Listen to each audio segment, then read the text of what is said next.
विद्युत घटांचे काही प्रकार हे हल्ली वापरामध्ये आहेत, आपण त्याबद्दल माहिती पाहूयात। आता यातला पहिला प्रकार आपण पाहतोय तो म्हणजे कोरडा विद्युत घट। बाजूला एक आकृती दिली आहे, त्याच्या आधारे आपण माहिती घेऊया। कोरडा विद्युत घट रेडिओमध्ये किंवा आपल्या भिंतीवरच्या घड्याळामध्ये जे आपण सेल वापरतो त्याचंच नाव आहे कोरडा विद्युत घट किंवा ड्राय सेल। आपल्या रेडिओ संचामध्ये, भिंतीवरील घड्याळामध्ये, विजेरी म्हणजे बॅटरीमध्ये हे कोरडे विद्युत घट बसवलेले असतात। ते 3 ते 4 आकारामध्ये उपलब्ध असतात। आपण ऐकलं असेल किंवा पाहिलं असेल की मोठ्या आकाराचे सेल किंवा छोट्या आकाराचे सेल आणि अगदी लहान पेजर सेल वगैरे ए साईज, AA, AAA या नावानं ते ओळखले जातात। कोरड्या विद्युत घटाची रचना नेमकी कशी असते तर आकृती 4.2 मध्ये आपण पाहणार आहोत। आकृती 4.2 मध्ये कोरडा विद्युत घट कसा आहे हे दाखवलेलं आहे। आपल्याला एक प्रयोग करून पाहायचा आहे, तुम्ही शक्य झाल्यास नक्की बघा। काय प्रयोग करायचा आहे तर एक निकामी झालेला कोरडा विद्युत घट घ्या, त्याचं बाहेरचं आवरण काढा, वरती पेपर किंवा प्लास्टिकचं कोटिंग असतं ते काढा आणि सावकाश फोडून आणि उघडून आत काय काय भाग आहेत हे आपल्याला पाहायचे आहेत। आता आपण जर या आकृतीचं निरीक्षण केलं तर तुमच्या लक्षात येईल। याच्या बाहेरच्या बाजूला हे निळसर रंगाचं आवरण दिसतंय, त्याच्यानंतर आतल्या बाजूला पांढरट रंगाचा पडदा एक दिसतोय, हे जस्त या धातूचं आच्छादन आहे। त्याच्यानंतर आतल्या बाजूला संरक्षक असं कवच जे आहे, त्याच्यानंतर मॅंगनीज डायऑक्साईडचं द्रावण किंवा मिश्रण याच्यामध्ये ठेवलेलं आहे। त्यानंतर मध्यभागी धन अग्र असणारा कार्बनचा रॉड याच्यामध्ये आहे।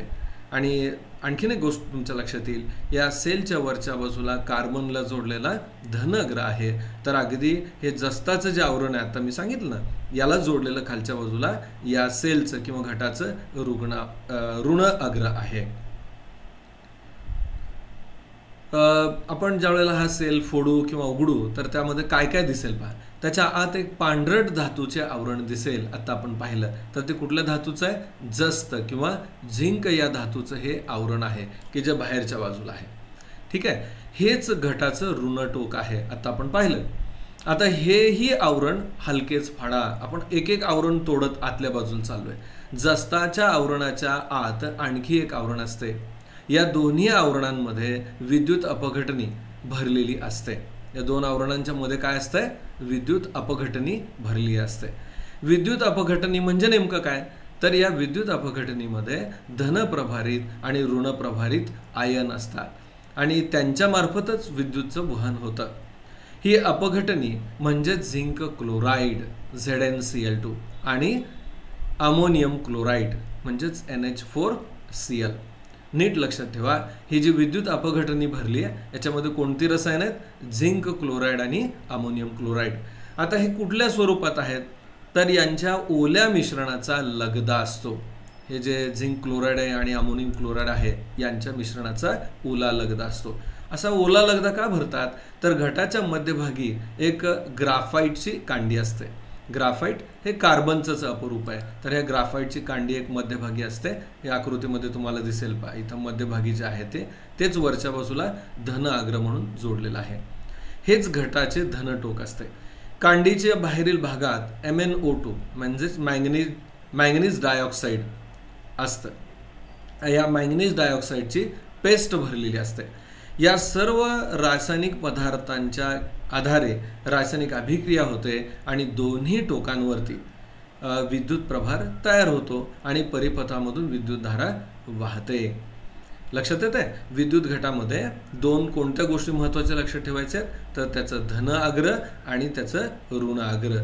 या दोन अग्रांमध्ये विभवांतर निर्माण होतं। कशामुळं, रासायनिक अभिक्रियेमुळं, की जी रसायनं आतमध्ये भरलेली आहेत त्यांच्यात रासायनिक अभिक्रिया होते आणि हा घट कार्य करतो। पुढील माहिती आपण पाहूयात। विद्युत घटात ओलसर लगदा वापरल्यामुळे रासायनिक अभिक्रिया ही मंदपणे चालते। पहा, हे खूप महत्त्वाचं आहे। हा घट जो आहे तो बऱ्याच कालावधीपर्यंत आपल्याला वापरायचा आहे, तो जास्त दिवस चालावा, टिकावा म्हणून हा ओला लगदा वापरला जातो। म्हणून ही अभिक्रिया सावकाश होते, म्हणून हे सेल बराच काळ टिकतं। म्हणून मोठा विद्युत प्रवाह यातून आपल्याला मिळवता येत नाही। याच्यामध्ये हा ओलसर लगदा आहे त्यामुळं जास्त विद्युत प्रवाह मिळत नाही, पण जास्त कालावधीपर्यंत आपल्याला मिळू शकतो. द्रव पदार्थाचा वापर करणाऱ्या विद्युत घटांच्या तुलनेत त्यांची साठवण कालमर्यादा जो आहे ती जास्त असते, म्हणजे बऱ्याच काळापर्यंत ही टिकवता येतात. कोरडे विद्युत घट वापरायला सोयीचे असतात, कारण आपण कोणत्याही स्थितीत त्यांचा वापर करू शकतो.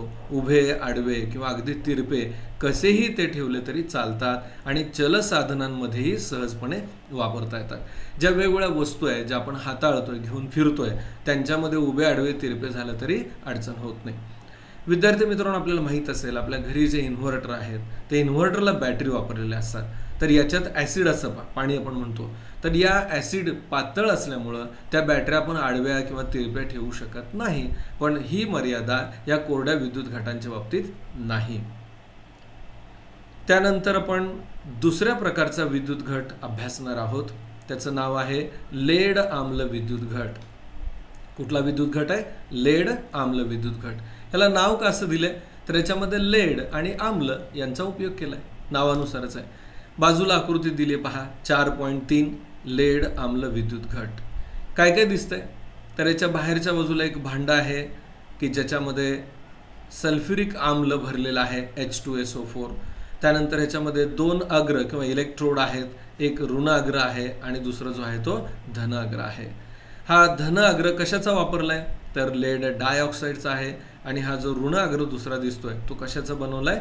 तर शिसेचा बनवलेला आहे. शिसे आणि लेड डायऑक्साईड. आणि आपल्याला असं लक्षात येईल की या दोन अग्रांमध्ये असणारं विभवांतर मोजण्यासाठी मध्ये व्होल्ट मापी जोडलेली आहे की ज्याच्या आधारे या 2 अग्रामध्ये असणारं विभवांतर आपल्याला पाहता येईल. ठीक आहे, ही आकृतीमध्ये दिलेली रचना आपण अभ्यासूया. आकृतीमध्ये लेड आम्ल विद्युत घटाची रचना दाखवलेली आहे. आता याचं कार्य कसं चालतं त्याचं तत्व बघूया. या प्रकारचे घट हे विद्युत विमोचन म्हणजे इलेक्ट्रिकल डिस्चार्ज झाल्यानंतर पुन्हा विद्युत प्रभारित करता येतात. मित्रांनो, आपल्याला माहीत असेल की रेडिओ किंवा घड्याळाची बॅटरी जर डिस्चार्ज झाली तर ते आपल्याला नवीन बसवावी लागते, त्याला चार्जिंग करता येत नाही. पण या लेड आम्ल विद्युत घटाचं वैशिष्ट्य असं की हे ज्या वेळेला विद्युत विमोचन होईल म्हणजे त्यातली विद्युत धारा संपेल त्यावेळेला परत आपण रिचार्ज करून ते परत वापरता येतात. आपल्याला माहीत आहे की ज्या इन्व्हर्टरच्या बॅटरी आहेत त्यांना आपण चार्जिंग करतो, मोबाईलच्या बॅटऱ्या चार्ज करतो आणि परत वापरतो. लेड आम्ल विद्युत घटात शिशाचे एक विद्युत अग्र असते आणि लेड डायऑक्साईडचे दुसरे विद्युत अग्र असते आणि विरल सल्फ्युरिक आम्लामध्ये हे बुडवलेले असते. आता आकृतीमध्ये आपण ही पाहिली माहिती की विरल सल्फ्युरिक आम्लामध्ये हे दोन्ही अग्र जे आहेत किंवा इलेक्ट्रोड जे आहेत ते बुडवलेले असतात. यामध्ये लेड ऑक्साईड या विद्युत अग्रावर धन प्रभार असतो, तर लेडवरती विद्युत अग्रावरती ऋण प्रभार असतो. दोन्हींमधील विभवांतर सुमारे 2 व्होल्ट इतके असते. आता मी तुम्हाला बोललो की या 2 अग्रामध्ये जे विभवांतर आहे हे साधारण किती असतं? 2 व्होल्ट इतकं असतं. आणि आपण कशाच्या सहाय्याने मोजतो? ते व्होल्ट मापीच्या सहाय्याने मोजतो. घटामधील पदार्थांच्या रासायनिक अभिक्रियेने दोन्ही विद्युत अग्रांवर विद्युत प्रभार तयार होतो व परिपथातील भारामधून विद्युत प्रवाह वाहतो. आता विद्युत भारामधून म्हणजे काय? तर बल्बमधून हा विद्युत प्रवाह वाहतो. यानंतर या प्रकारच्या विद्युत घटांची मोठा विद्युत प्रवाह पुरवण्याची क्षमता असते. आता आपण जो पाहिला ना लेड आम्ल विद्युत घट, याच्यामधून मोठा विद्युत प्रवाह वाहण्याची क्षमता असते. म्हणून यांचा उपयोग मोटारी, ट्रक, मोटरसायकल, अखंड विद्युत शक्ती पुरवठ्यांची यंत्र म्हणजे UPS किंवा आता मी बोललो इन्व्हर्टर याच्यामध्ये याचा उपयोग केला जातो. यामध्ये लेड आम्ल विद्युत घट वापरले जातात. आता जी उदाहरणं सांगितली याच्यामध्ये लेड आम्ल विद्युत घट वापरतात. त्यानंतर आणखीन एक आपण प्रकार पाहतोय निकेल कॅडमियम घट. सध्या वेगवेगळी साधनं किंवा उपकरणं उपलब्ध आहेत की ज्या इकडे तिकडे न्यावी लागतात, त्यांना हाताळावी लागतात, घेऊन फिरावी लागतात. तर अशा साधनांसाठी निकेल कॅडमियम विद्युत घट हा वापरला जातो. या घटाचं वैशिष्ट्य काय? तर अतिशय कमी विद्युत धारा किंवा विभवांतर ते देतात. हे घट 1.2 व्होल्ट विभवांतर देतात पण ह्यांचं वैशिष्ट्य असं की ते परत परत प्रभारित करता येतात. त्यानंतर आणखीन एक पुढचा मुद्दा आपण पाहणार आहोत तो म्हणजे विद्युत परिपथ. आकृतीमध्ये इथं बाजूला विद्युत परिपथ दाखवला आपण पाहणार आहोत. कोणती आकृती? आकृती 4.4 पहा, आकृती जी आहे ते 4.4 मध्ये विद्युत घट वरती दाखवलेला आहे. ती आकृती वरच्या बाजूला आहे. आपण इथं पाहूयात. हे पहा, हा घटधारक आहे. म्हणजे आपण बॅटरी सेल असतात ना, ते याच्यामध्ये आपण बसवू शकतो आणि या सगळ्यांचं मिळून प्रभावी असं कनेक्शन आपल्याला बाहेरच्या बाजूला मिळेल की जे आपल्या विद्युत उपकरण जे चालवायचं त्याला जोडता येईल. आकृती 4.4 मध्ये दाखवल्याप्रमाणे घटधारक म्हणजे सेल होल्डर आहे. त्यानंतर विद्युत दिवा किंवा बल्ब व कळ हे जोडणीच्या विद्युत वाहक तारांनी जोडल्यावर एक घट धारकामध्ये कोरडा विद्युत घट बसवल्यास बल्ब प्रकाशित होतो. पहा, या रचनेमध्ये दाखवल्याप्रमाणे ज्या वेळेला आपण विद्युत घट बसवू त्यानंतर तो प्रवाहित होईल किंवा त्यातून विद्युत धारा मिळेल. तसं आकृती 4.4 मध्ये एक साधा विद्युत परिपथ तयार केला आहे. याच्यामध्ये एक बल्ब, त्यानंतर विद्युत घट आणि प्लग कळ हे वायरच्या सहाय्यानं तांब्याच्या तारेनं जोडलेलं आहे. ज्या वेळेला आपण ही प्लग कळ जोडू त्यावेळेला काय होईल? विद्युत प्रवाह प्रवाहित होईल. विद्युत दिवा, बल्ब व कळ जोडणीच्या विद्युत वाहक तारांनी जोडल्यास व घट धारकामध्ये कोरडा विद्युत घट बसवल्यास बल्ब प्रकाशित होतो. याचा अर्थ बल्बमधून विद्युत प्रवाह वाहतो व बल्ब प्रकाशित होतो. घट काढून घेताच बल्बमधील विद्युत प्रवाह हा खंडित होतो व बल्बचे प्रकाशने बंद होते. आपण ज्या वेळेला एक तर कळ बंद करू किंवा दुसरी काय अवस्था आहे की यातलं घट काढू त्यावेळेला यातनं विद्युत प्रवाह प्रवाहित होणार नाही. या प्रकारच्या विद्युत घटांच्या जोडणीलाच विद्युत परिपथ असं म्हणतात. आत्ता सांगितल्याप्रमाणे एखादं विद्युत उपकरण जसं की इथं बल्ब आहे, त्यानंतर विद्युत घट आणि प्लग कळ तांब्याच्या तारेनं जोडून जी रचना तयार होते यालाच आपण काय म्हणतो? परिपथ असं म्हणतो, विद्युत परिपथ असं म्हणतो. परिपथ आकृती 4.4 मध्ये दाखवलेला आहे. विद्युत घट अशा खुणेने दाखवलेला आहे. पहा, विद्युत घट ज्याला म्हणतो आपण आता वरती अभ्यास केला त्याच्यासाठी जे चिन्ह वापरले ते या प्रकारचं आहे. हे पहा, 4.4 मध्ये हे जे चिन्ह आहे हे विद्युत घटाचं आहे की जे दाखवताना एक मोठी रेष आहे आणि एक छोटी रेष आहे. मोठे रेषेलाच आपण धन अग्र म्हणतो, तर जी छोटी रेष आहे ते ऋणाग्र आहे. आपल्या घरामध्ये जी विद्युत धारा येते ती परिपथाने जोडलेली असते. मात्र विद्युत घटाच्या ऐवजी बाहेरून तारांमार्फत विद्युत पुरवठा केला जातो. आपल्या घरामध्ये सुद्धा आपल्याला माहित आहे की विद्युत धारा येते, परंतु आपण ही कशी आणतो? तर तारांच्या मार्फत आणतो. याविषयी तुम्ही आणखीन पुढच्या इयत्तेमध्ये माहिती घेणार आहोत.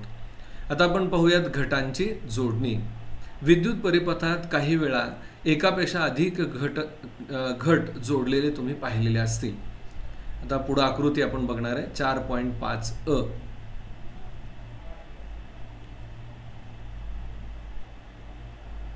पहा, आकृती 4.5 मध्ये आपल्याला विद्युत घट जे आहे ते जोडलेले दिसत आहेत.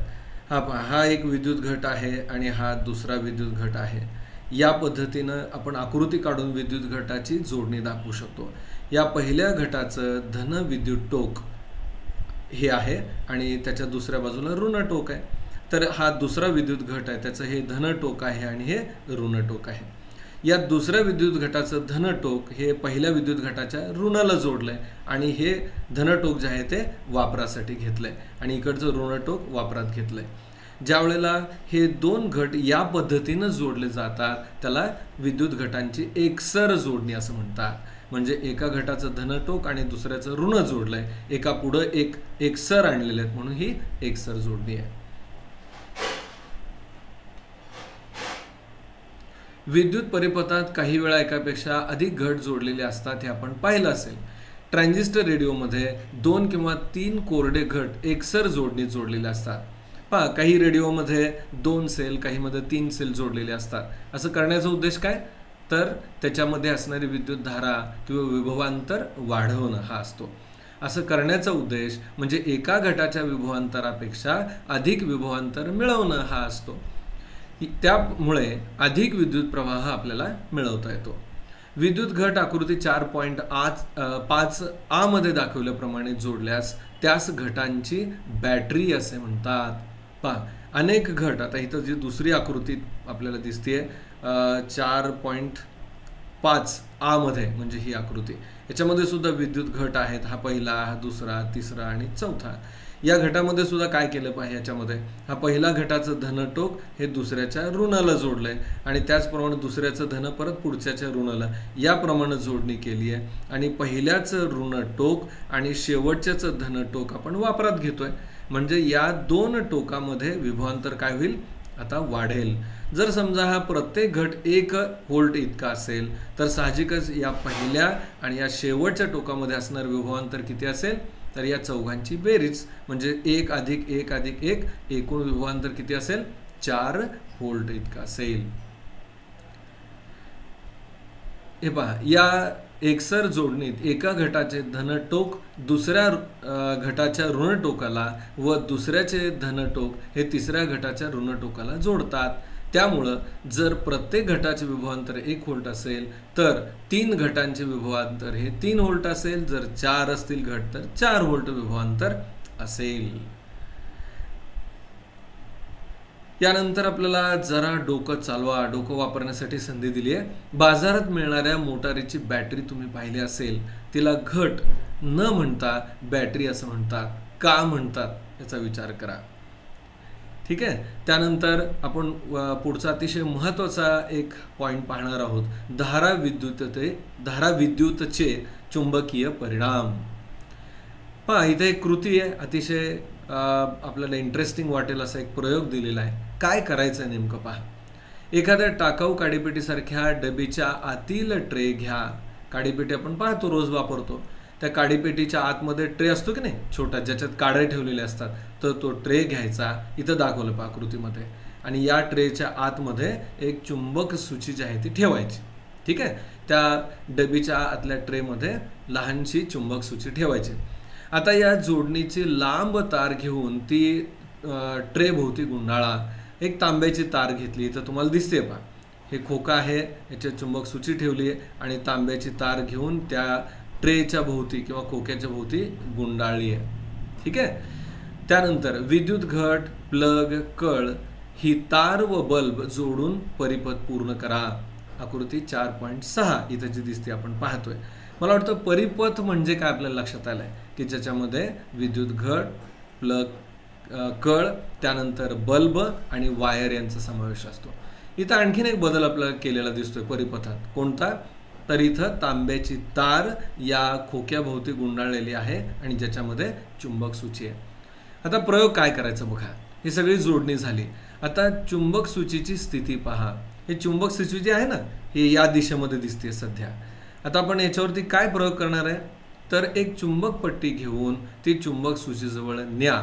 काय आढळते, ही मुळात चुंबक सूची या दिशेत आहे. आपण जर एखादं चुंबक याच्या जवळ आणलं बाहेरून तर त्या चुंबकाच्या चुंबकीय क्षेत्राचा परिणाम म्हणून ही चुंबक सूची फिरते किंवा हलते हे आपल्याला दिसतं.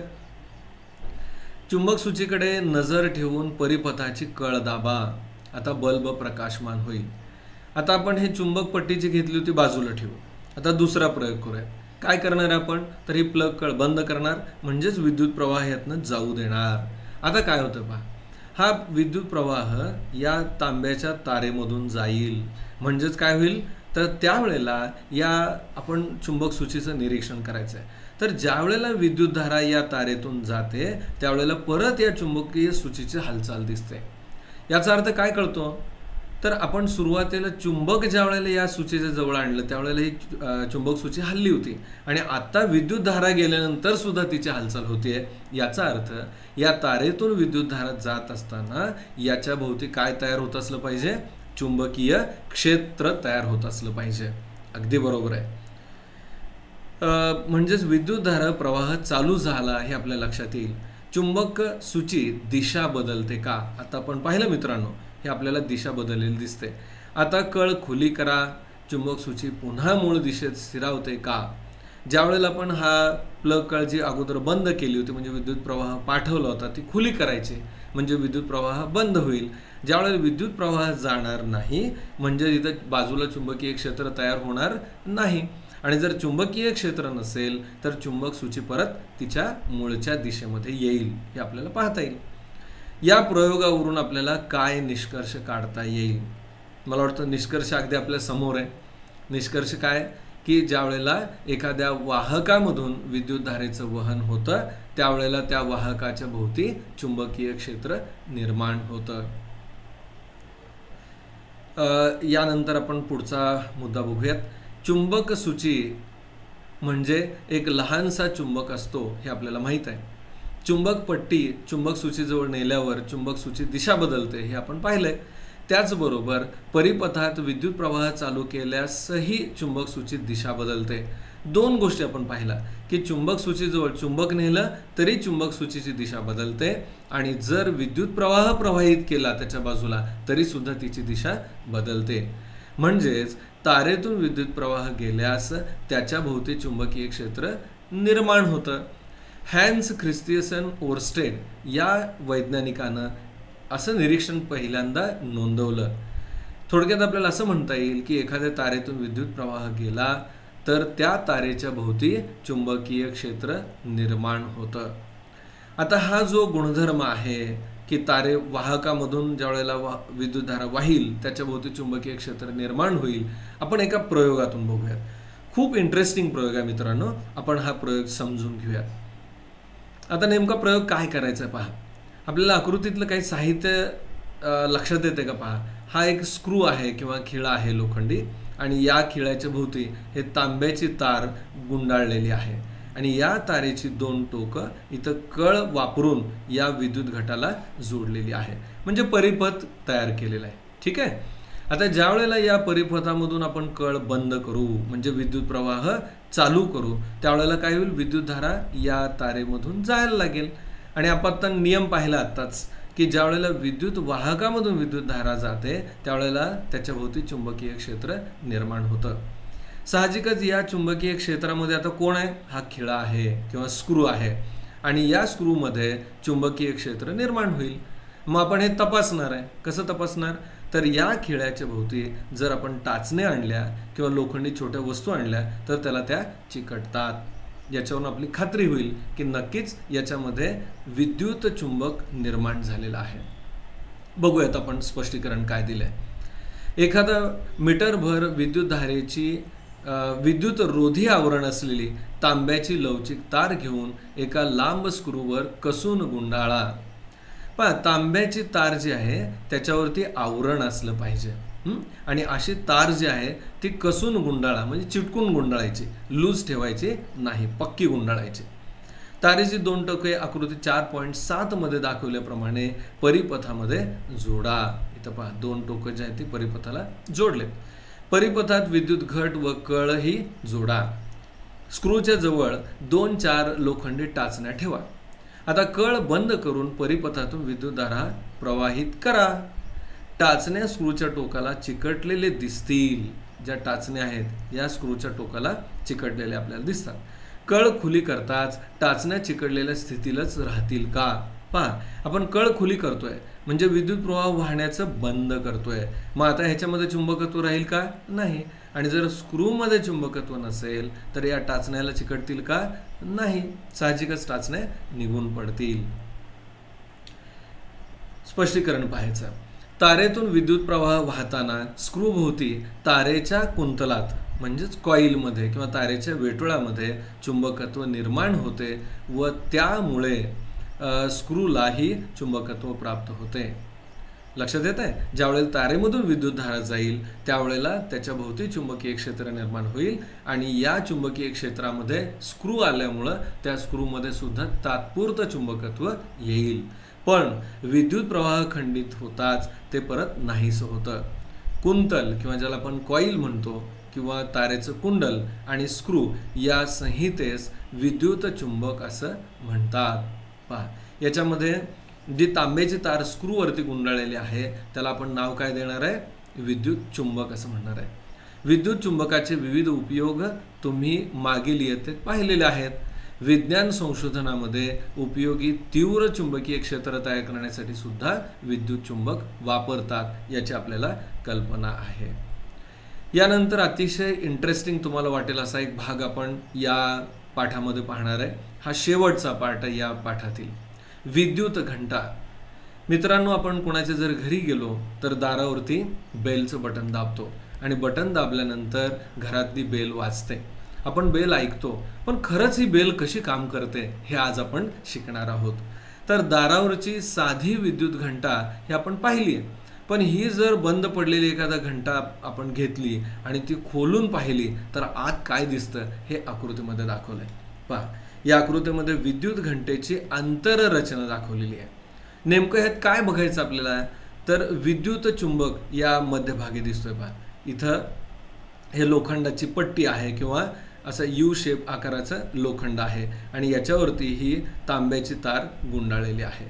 त्यानंतर ही तार वाहक तारेनं जोडलेली आहे, त्याच्यामध्ये प्लग कळ आहे, त्यानंतर विद्युत घट आहे आणि ही वाहक तार पुढं आणलेली आहे आणि या संपर्क स्क्रूला जोडलेली आहे. ठीक आहे.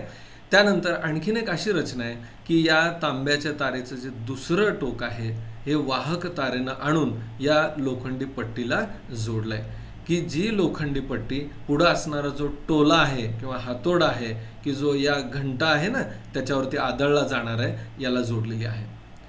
आता मित्रांनो, एक खूप महत्त्वाची गोष्ट लक्षात घ्यायचं आहे की या घटाच्या या धन टोकापासून जर विद्युतधारा निघाली असं आपण गृहीत धरलं तर तिचा प्रवाह कसा असेल पहा. या धन टोकापासून विद्युतधारा या दिशेनं जाईल. पहा, लक्षात घ्या, या पद्धतीने विद्युतधारा पुढे जाईल या संपर्क स्क्रूमध्ये. त्यानंतर इथे एक पट्टी आहे लोखंडाची, याच्यातून विद्युतधारा अशी पुढे जाईल आणि नंतर तीच परत विद्युतधारा पुढे येऊन या कॉईलमध्ये जाईल किंवा कुंडलामध्ये जाईल. या कॉईलमधून फिरून, कुंडलामधून फिरून दुसऱ्या टोकातनं बाहेर येईल आणि परत कळ जे आहे त्याच्या मार्फत दुसऱ्या टोकापर्यंत येईल. हा झाला याचा विद्युत परिपथ. आता ही बेल नेमकी कार्य कशी करते ते आपण समजून घेऊयात. ज्या वेळेला आपण ही प्लग कळ बंद करू म्हणजे विद्युत पुरवठा चालू करू त्यावेळेला ही विद्युतधारा या दिशेनं जाईल. लक्षात येत आहे, या स्क्रूमधून या पट्टीमध्ये जाईल आणि साहजिकच विद्युतधारेचं वहन या तांब्याच्या तारेतून होताना याच्यात चुंबकीय क्षेत्र निर्माण होईल. म्हणजे ते चुंबकीय क्षेत्र या ठिकाणी पण असेल, बरोबर, इथं असणार आहे. आता काय घडतंय की या चुंबकीय क्षेत्रामध्ये ही लोखंडाची पट्टी येते स्प्रिंग सारखी आणि ती साहजिकच पट्टी या चुंबकाकडे ओढली जाईल, खेचली जाईल आणि ज्या वेळेला ही पट्टी इकडच्या बाजूला जाईल, उजव्या बाजूला जाईल, चुंबकाकडे जाईल, त्यावेळेला हा स्क्रू आणि ही पट्टी याच्यामध्ये जो संपर्क आहे तो तुटेल.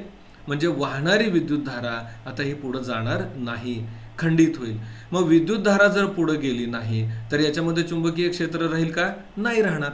मग चुंबकीय क्षेत्र नाही म्हणजे ही स्प्रिंगची पट्टी काय होईल, इकडे जी आकर्षली गेली होती काय होईल, परत येईल माघारी. परत आल्यानंतर काय होणार आहे, परत या संपर्क स्क्रू आणि पट्टीचा संपर्क येईल, परत विद्युतधारा वाहायला लागेल, परत याच्यामध्ये चुंबकीय क्षेत्र निर्माण होईल आणि ही पट्टी आकर्षित होईल. तर ही पट्टी आकर्षित होणं, परत माघारी येणं म्हणजे संपर्क जोडणं आणि तोडणं, संपर्क जोडणं आणि तोडणं ही प्रक्रिया परत परत होणार आहे. मित्रांनो, हे घडत असताना ही स्प्रिंगची जी पट्टी आहे या टोल्याला, हातोड्याला जोडलेली आहे आणि हा काय होईल, याची हालचाल या पट्टीबरोबर चालू राहील आणि साहजिकच टोला हा घंटेवरती आदळल्यामुळं घंटा वाजायला लागेल आणि आपल्याला आवाज ऐकायला येईल.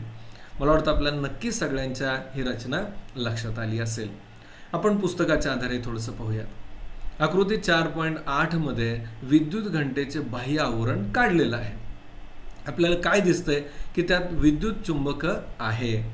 या घंटेचं कार्य कसं चालतं आपण पाहिलं. आता परत एकदा पहा.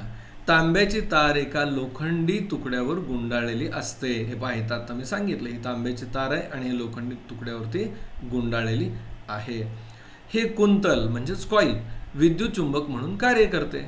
एक लोखंडी पट्टी टोलासहित चुंबकाजवळ बसवलेली असते. आता सांगितलं पहा, ही लोखंडी पट्टी याच्या जवळ बसवलेली आहे आणि ह्याला जोडलंय काय वरती, टोला, की जो खूप महत्त्वाचा आवाज करण्याचा काम करणार आहे. या पट्टीच्या संपर्कात संपर्क स्क्रू असतो. हे पहा, आता सांगितलं हा निळ्या रंगाचा दिसतो ना, हा इथला संपर्क स्क्रू आहे.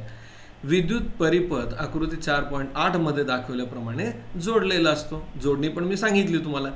स्क्रू पट्टीला खेटलेला असताना विद्युत परिपथातून विद्युत प्रवाह वाहतो आता मी सांगितलं, सुरुवातीला संपर्क स्क्रू आणि पट्टी जोडलेले आहे, त्यामुळे विद्युत प्रवाह जाईल आणि परिणाम काय होईल, व त्यामुळे कुंतलाचा विद्युत चुंबक होतो व तो लोखंडी पट्टीला खेचून घेतो. त्यामुळे घंटेवर टोला आदळून नाद निर्माण होतो. पहा, ज्यावेळेला चुंबकत्व येईल त्यावेळेला ही लोखंडाची पट्टी खेचली जाईल, त्याबरोबर हा टोला पण खेचला जाईल आणि या घंटा जो आहे त्याच्यावरती आघात होऊन आवाज निर्माण होईल. पण त्याच वेळेस दुसरी एक घटना घडती इथं. काय घडतंय, मात्र त्याच वेळी संपर्क स्क्रूचा लोखंडी पट्टीशी संपर्क तुटतो आणि परिपथातील विद्युत प्रवाह खंडित होतो. अशा स्थितीत विद्युत चुंबकाचे चुंबकत्व नाहीस होतं व लोखंडी पट्टी पुन्हा मागे येऊन संपर्क स्क्रूला चिकटते. त्यामुळे लगेच पुन्हा विद्युत प्रवाह सुरू होतो व पुन्हा वरील क्रियेने टोला घंटेवर आदळतो. आता ही क्रिया वारंवार घडते आणि साहजिकच घंटा खणानत राहते. जोपर्यंत आपण ही प्लग जो बंद केलेली असेल, म्हणजेच विद्युत प्रवाह चालू केलेला असेल, तोपर्यंत ही बेल वाजण्याची प्रक्रिया चालू राहील. धन्यवाद मित्रांनो, आपण या चौथ्या पाठाविषयी माहिती घेतलेली आहे.